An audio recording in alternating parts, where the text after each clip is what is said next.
last time, McBane joined the army, learned to sword fight, and fell in love with just being the worst. Gambling, stealing, pimping, cheating, interspersed with brief periods of soldiering. Let's see what he gets up to for the next 5 years. Oh. Oh. Oh, no. No.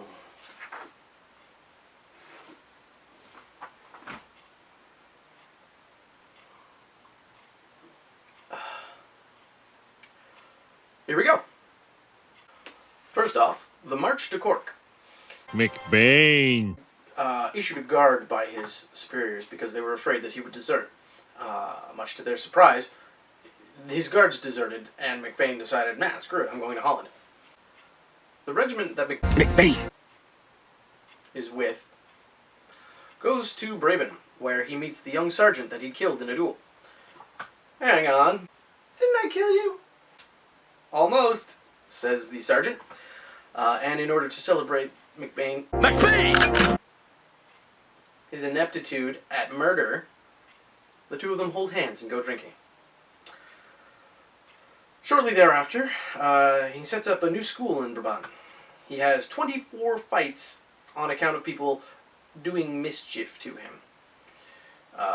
The fact that he can give but not take should tell you something about the character. McBane.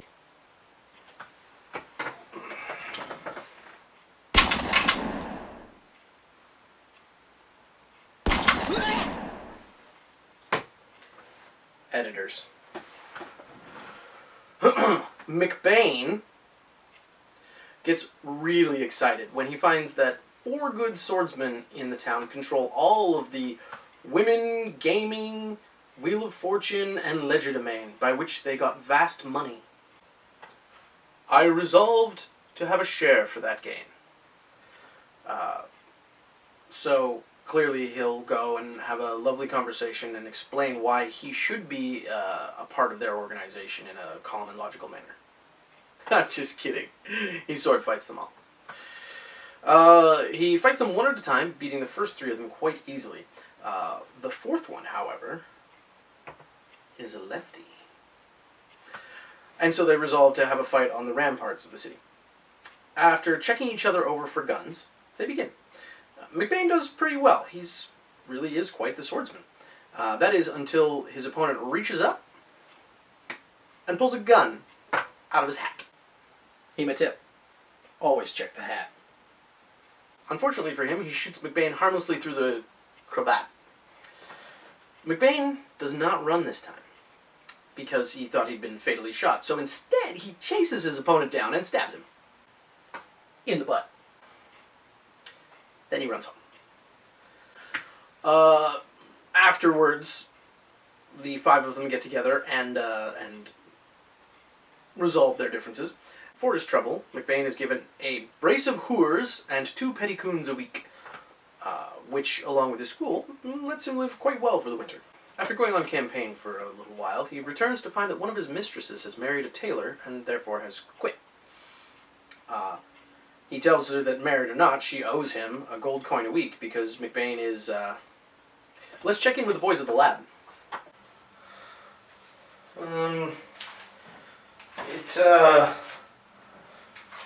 It just says he's trash.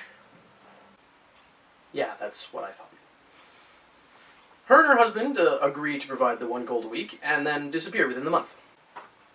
Good for them. They don't need this. Miffed, he decides to return to his original suppliers, and they're also just garbage. Just garbage people. So they give him 2 more, and he is very proud of himself for this. He describes it quite thoroughly about how great he is for owning people. Gross. Between that and his wife's alehouse and his school, he goes back to living quite comfortably. So now we've made it to 1702. While camping with the army at Rosendale, he sets up his usual gaming tents, pass banks, and whores.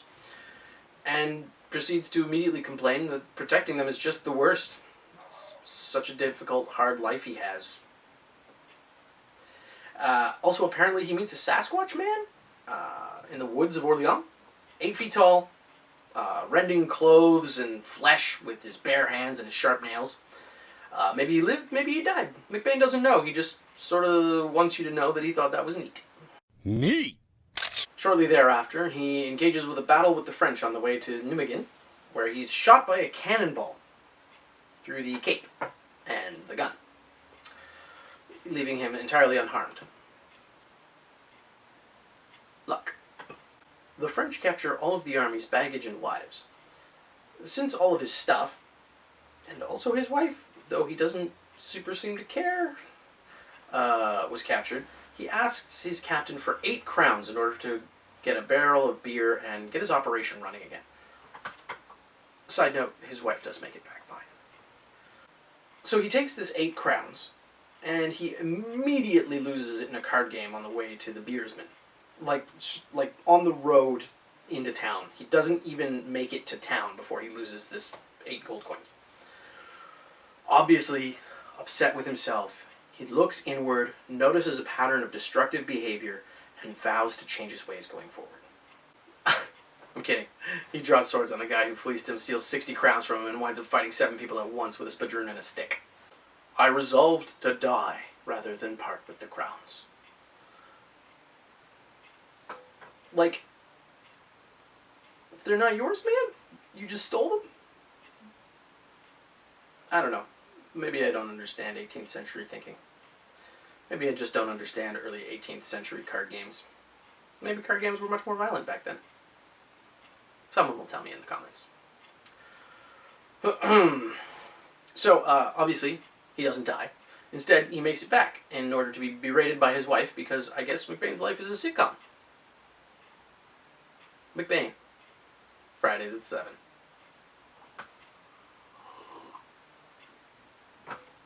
Insert just a bunch of battles and sieges here.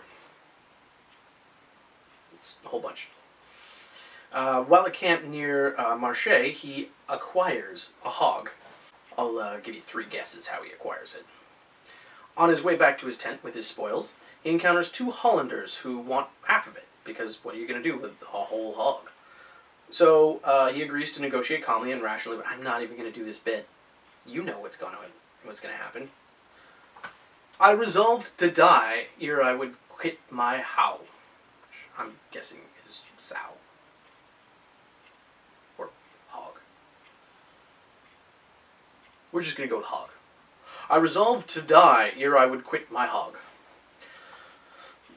Fortunately, at least these guys don't get murdered. I think one of them gets cut in the nose. McBane. The army marches on to Maastricht, where McBane thinks he sees a ghost. It turns out to just be a French spy dying while chained to the gallows, which McBane wants you to be aware was a huge relief to him. The army lays siege to the city of Luc and are told to give no quarter. Of course, McBane gives quarter the first chance he gets. For money? Now flush with silver coins from an officer that he spared, he returns to his company and grabs a grenade to just really show the French who's boss. And then he totally biffs it. It blows him and a whole collection of grenadiers up, killing most of them.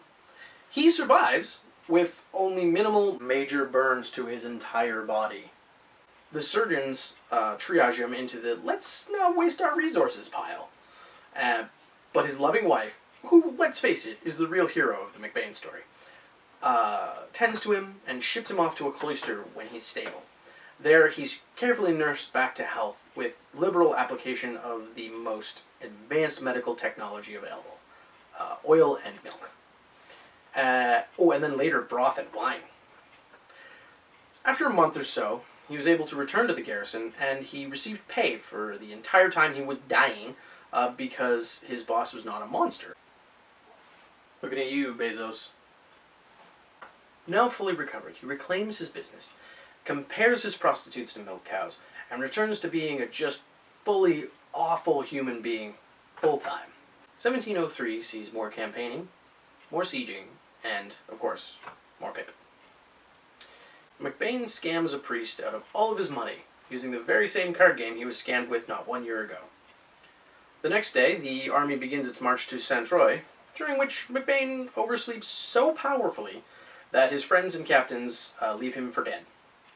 They take all of his stuff, except for his sword, bury him in some straw, and just hit the road. Which is fine by McBane until he's captured by a French dragoon who takes his sword and makes him walk, like a pleb. Which I think was the part that was the worst for him.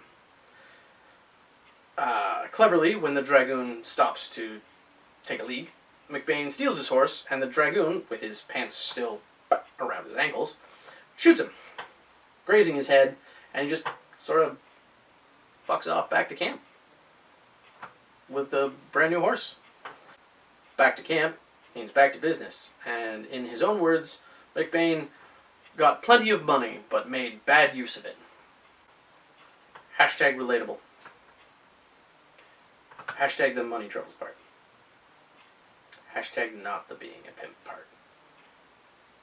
Tune in next time where we'll see McBane lay siege to Donauworth, where he will be stabbed 3 times and shot with 2 musket balls that will remain in his leg for the rest of his life, and yet, somehow, he will continue to just be fine. Until then, stay safe, wash your hands, practice your footwork.